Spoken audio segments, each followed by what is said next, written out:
Sana huwag tayo pagalitan ni Ma'am. Oo, hindi ko pa nagagawa yung assignment ko. Oo nga eh. Ako rin eh. First time yun. Hindi naman tayo mapagalitan. Ako rin. Ilay, Sarah. Ay, naku po kayo nahanap eh. Ito naman, kahapon lang tayo magkakasama. Namimiss na agad kami ni Pilay. Puro Sarah, puro kabiro. Yayain ko lang sana kayo mag-celebrate. Kasi dahil sa tulong nyo, dumami yung mga volunteers dun sa plant team project ko. Talaga? Oh, magandang balita yan. Siyempre naman, kaya tara, doon tayo sa kantin. Greet ko kayo. Yay! Halika na kayo tayo. Bilis, bilis, bilis, bilis, bilis, bilis, bilis, bilis.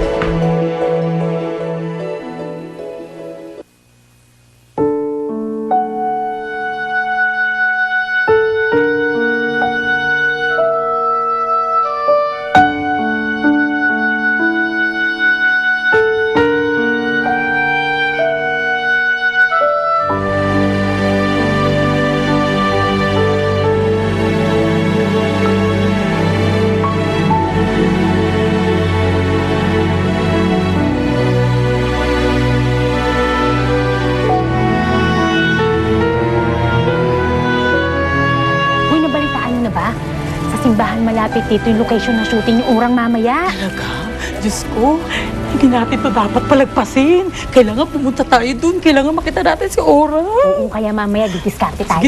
Sige. Ay, tikimin ka talaga naman to. Sinasabi ko na nga ba kayong dalawa, may pagbabalak na naman kayong ginagawang lumabas ng bahay, ano? Amin naman. Pagbigyan mo naman kami. Tatapusin naman namin lahat ng mga trabaho namin dito Saka gusto lang naman talaga namin makita si Orang dun sa shooting. Sige na, pumayag ka na. Hindi! Walang lalabas ng bahay. At pag sinubukan yung lumabas dalawa ng bahay, isusumbong ko kayo kay Doña Marina. Naintindihan nyo? Walang lalabas sa inyo ng bahay. Dito lang kayo sa loob. Wala! Elegante. Baboy. Basta mamaya didiskarte tayo. Eto, sagutin niyo to. Anong planeta ang pinakamalambot? Ano? Ano? Eh di Marshmallow! Corny! Katawa naman yun Hindi ko yan. Sige, ikaw tumawa ka. Hindi, bago lang yun. Katawa na. Katawa na ako. Sige na, salamat. Akin na rin yan. Wala na akong maisip na joke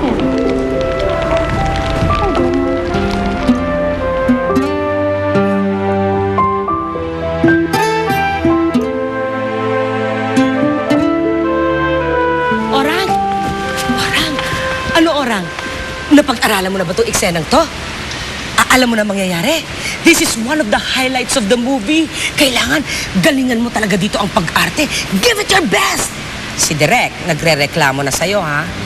Hindi daw nararamdaman ang mga acting mo nung nakaraang eksena. Orang, this is your chance. Bumawi ka dito, Orang. Bawiin mo. Bigay mo na lahat. Please, Orang. Please, I'm begging you. Huwag mo akong bibiguin, ha?